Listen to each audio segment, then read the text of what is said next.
Looking for a guaranteed way to create content that resonates with your audience? Start a podcast. Interview your ideal clients and let them choose the topic of the interview. Because if your ideal clients care about the topic, there's a good chance the rest of your audience will care about it too. Learn more at sweetfishmedia.com. You're listening to B2B Growth, a daily podcast for B2B leaders. We've interviewed names you've probably heard before, like Gary Vaynerchuk and Simon Sinek, but you've probably never heard from the majority of our guests.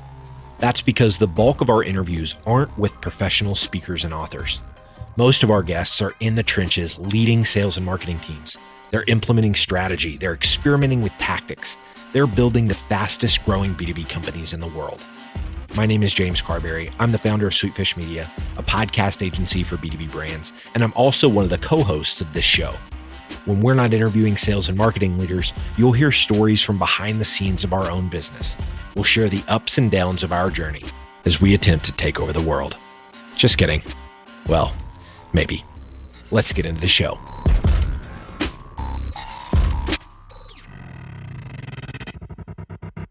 Welcome back to the B2B Growth Show. I'm your host for today's episode, Logan Lyles, Director of Partnerships here at Sweetfish Media.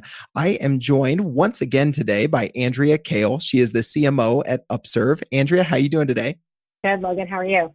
I am doing fantastic. I am excited to get the chance to interview you again. You were one of the first guests I had the pleasure of interviewing as I came on as a co-host of this show. And this is actually your third time around in B2B Growth. You just bring so much knowledge to the table. So we had to have you back on again. Well, thank you. Awesome. So we are going to be talking about 3 things to consider when approaching your annual marketing budget today. Before we jump right into that, for any of our listeners who haven't had the pleasure of hearing you in your last 2 visits on B2B Growth, tell us a little bit about your background and what you and the Upserve team are up to these days. Sure. So I've been in SaaS for the last 10 years, in tech SaaS. I'm mainly working out of Manhattan in New York. Most recently, I've been a part of a fantastic team at Upserve, which is based out of Providence, Rhode Island, but it's a restaurant technology. In this case, it's both hardware and software. So that was sort of different than the MarTech technologies that I had been a part of in the past. Have a fantastic team at Upserve. There's about 15 marketers on the team today, and we're doing a lot in preparation for 2019 with some aggressive goals for our future. Mm-hmm. Absolutely. So, it is towards the end of December as we're recording this. We'll release this sometime in January as listeners are hearing it, but I think it will still be very timely for folks as they look at their annual goals. They look at how are they approaching their annual budget. So as we dive into that, I know there are 3 specific things that you feel passionate about when you want to approach your marketing budget systematically and think about it analytically. As you and I were talking a little bit offline, Andrea, you mentioned you really need to go into your annual budget with an understanding whether your organization really looks at the budget from a bottoms up approach or a top down approach. Can you unpack that a little bit for us? Yeah, sure. So I have the privilege of working at Upserve, which is a Vista company. And as part of that process, I've been exposed to how, Vista and our new CEO, Shaw Hopkins, thinks about, our growth and how we balance growth. And so when you think about the budgeting portion of that from a marketing perspective, we first started with where do we see our growth initiatives? And in our case, we're also, you're keeping an eye towards, our expenses. So in our case, it was more of a top-down approach where we basically had goals in mind for our revenue. So bookings and revenue, we have goals associated with that. And below that, you basically plan your marketing expenses into that. And then you can kind of see what that spits out as it relates to the new bookings number and then the revenue you expect. And as part of that, the marketing budget, which I think play a role in the other 2 topics we're going to talk about today, you really want to look at 2 additional things, which we'll talk about, which are, the next best dollar. So like how you apply the money, and then, the LTV to CAC. So like making sure that it's the most efficient spend possible. Mm-hmm. Yeah. So in the other approach, have you been a part of organizations that were taking the opposite, the bottoms up approach to your marketing budget? Yeah. So at Signpost, it was bottoms up. So I was given a budget and then asked what will that budget produce. So unlike the top down, as I mentioned, which is top, meaning like these are our corporate strategic goals. And to get there, what does marketing need to spend in order to achieve that? That would be top down. And then bottom up, which was Signpost. So look, here's the budget. Here's what we're willing to spend on marketing. What are you going to produce with the money? And so I've been a part of both. I prefer the top down because I think that makes for a more cohesive, like strategic conversation when you're thinking about the sales and marketing investment relative to the growth efforts. Because we have two go-to-market lanes at Upserve, which are direct to the restaurateur or through a channel partner. And when you can work on the goals for those two as it relates to growth, and then basically say, like, this is what it's going to cost to get there, you can think a little bit more creatively about how to approach your go-to-market plan. Is that because you basically have to reverse engineer your budget and see then what you're left with? And it's almost a little bit more constraining, and that kind of forces some more creativity, I guess? Absolutely. And frankly, I think about, go-to-market is like one motion for sales and marketing. It's not like this disjointed thing where, it's like sort of siloed pools of money, right? It's like the sales and marketing team is one go-to-market commercial thing. That includes the exec. So that would be me. I'm the chief marketing officer, but I have EVP of sales and EVP of direct sales and EVP of partner sales who I work like every minute of every day on what to spend the money on, right? So like the trade-offs, for example, between marketing, so whether or not we spend in like demand gen or my team versus the trade-off between should we spend on sales outbound SDRs to generate the demand is like a conversation and not a here are the buckets of money. It's, right. Let us tell you where to kind of move the money around based on where we believe the opportunity to be in the market. Yeah, those are real conversations happening in real time, not just something that pen to paper happens, months in advance, well before those. Totally. Yeah. There are models, and then there's like, we also have a very competitive market in restaurant technology. So sure. We have to, again, it's not, it's like I said, it's not some disjointed thing from, it's not just a model. It is it's a conversation. Yeah, absolutely. So the next thing I know you wanted to touch on, Andrea, is really drawing the line between discretionary and headcount spending, and tell us a little bit about how you approach those two major buckets when it comes to your annual marketing budget. Yeah. So as I touched on just like a minute before was the conversation with the sales leaders on where to spend money. So I believe I may need, for example, 15 marketers. That's a heavy investment for the org. Now it's relative based on like how, your ARR or your revenue bands, but 15 marketers is perhaps 3 less salespeople or whatever. Actually, it's 15 less salespeople than you can have. So that's a definite, that's obviously a conversation to be having with the sales leader as it relates to my spend. But let's just say I tell the sales leader I can generate, let's just say 1,500 demo requests a month based on how much I'm going to spend in the discretionary. I don't look at it like, okay, these 15 marketers are 15 less salespeople. I actually look at these 15 marketers as how much more demand could I be generating if I didn't have 15 marketers. And so that's how I had a team that was about, at this point, we're going into 2019, but I'm going to have 6 less marketers in 2019 than I did in 2018. And that was conscious decision to remove those 6 heads out of plan so that I could take the money and put it into demand gen. So would I like 6 more marketers in addition to what I'm spending for demand? Absolutely. But as a percent of revenue, the discretionary plus headcount has to like work out. And so I continued to cut headcount out of the budget until I felt like I was getting diminishing returns on the demand gen side. So 1,500 demo requests, for example, like that's going to be the max demo requests we're going to get inbound that are like good. Then I worked on my marketing headcount. And then the difference, I basically went back to sales and I said, look, I think we could take the rest of the money and build an outbound engine.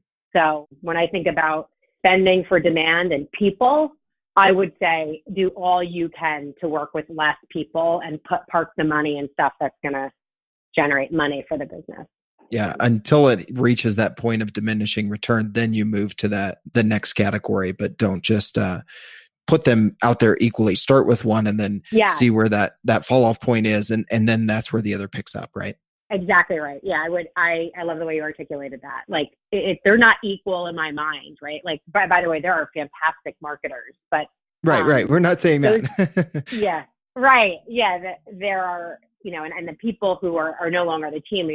This was not like necessarily like a quality issue or any of that. But at the end of the day, right? Like the platforms that we're generating demand on require investments because it's a very competitive market. So the tipping point happens between people and discretionary when you feel like your discretionary hitting a diminishing returns. And that would be the last point that you mentioned at the beginning of the episode too, which is like the next best dollar analysis. Like, how do you know? So let's go to that next best dollar analysis, Andrea. Let's talk about the LTV to CAC that you alluded to earlier. Yeah, sure. So I'm sure like every marketer has this like equation tattooed on their body at some point in their life because it's really critical equation because it balances the lifetime value of the customer you're driving divided by the cost of acquisition. And for example, if the lifetime value of our customer is, let's just say it's $15,000. If it's $15,000 because the contract term is 3 years, then great. If it costs us like $30,000 to get that $15,000, then obviously that's an upside down. Not good ratios. No. No, not at all. But we spend $5,000 and it generates 15. Fantastic investment, right? You want to be like 3 or above. Mm-hmm. The other thing to consider is payback period. There's like this really great graph I use, which puts LTV to CAC on the x-axis, and it puts payback period on the y-axis. And you basically do a next best dollar analysis to determine, okay, if I know that this investment is going to generate way more in the long term than I spent to acquire them, and the payback is like under 12 months, keep pouring the money there. And so that's how we determine based on the discretionary where to put the money. So that's how I said, like, okay, how many people do I need? Well, actually the model looks like we can continue to pour money into this lane because the payback period is really fast and the LTV to CAC is really high. So we're going to keep putting money there so we can do with 2 less marketers in order to achieve that, for example. So that payback period is important in addition to that LTV to CAC ratio in your opinion. Yeah. Yeah, it is because if the payback period is like 6 or 7 years, right? Like it doesn't matter what the LTV to CAC is. If you're not recouping the money in like a reasonable amount of time, like that, where an investor could say, like the LTV to CAC is 10 to 1, but it took you 10 years to get there. It's like also not great. Right. So you want to maximize for both of those, like on that axis, and then that's how we determine, going back to the bottoms up or top down and the discretionary versus headcount. That analysis is really good driver for you to determine how many people you need and how much you want to spend in demand, and then it's a good guiding principle for your just overall go to market in general. So you can say marketing needs this, sales needs this, on the direct side, and channel needs this, and then it kind of develops into your plan. Yeah, and then you can analyze, throughout the year, those different channels. Are they producing what you expected when you reverse engineered each one of those, with that top down approach, right? That's exactly right. And that's how we built all the models. So when we looked at, our go to market for Upserve is a combination of, as I mentioned, direct and channel, but the motions in each of those are a little different. On the direct side, we have inbound and outbound 2019. And on channel, we really only have outbound because we have not decided to spend money on generating partners in an inbound fashion. We only use our outbound teams to kind of go procure them. So we could end up shifting. Maybe outbound doesn't perform, and based on the models in 2019, we may want to shift some of that cash to partner inbound and those kinds of things. So it's constantly evaluating the trade-offs between where the investments are going. Yeah. I love that. Well, Andrea, this has been another great conversation. I love the strategies that you're helping marketers think through as they set and execute on their annual budgets. I'm very much analytically minded, so I love having, a very systematic approach to really anything, but especially budgets, obviously for good reason. So if anybody listening to this, Andrea, would like to ask any follow-up questions of you or stay connected or learn more about what you and the team at Upserve are doing these days, what's the best way for them to reach out? Sure. First of all, I'm happy to talk to anybody at any time. So feel free to reach out, but you can reach me on Gmail at andrea.kayal@gmail.com. If you LinkedIn me, you can find it pretty quickly also. So happy to help. Awesome. All right. Well, Andrea, until next time, thank you so much for being on the show yet again. It's been a pleasure to have you as a guest one more time here on B2B Growth. Thanks so much, Logan, for having me. I appreciate it. Happy holidays. Digital marketing agencies have a tough job. You have to stay on top of the latest marketing strategies for your clients and your agency. What if there was a way you could address both at the same time? Imagine your agency putting out content with greater quality and quantity. Envision bringing your clients a turnkey solution for one of B2B marketing's fastest growing media strategies, podcasting. You know, all those clients asking for your help with their account-based marketing efforts? Picture being the first to bring them the idea of content-based networking, showing them the proven strategy for breaking into their most coveted accounts. Here's the concept. Sweetfish Media is looking to work with a limited number of innovative agencies interested in a new partnership model. We produce a podcast for your agency. You introduce the power of podcasting and Sweetfish services to your clients. Everybody wins. Learn more at sweetfishpartners.com.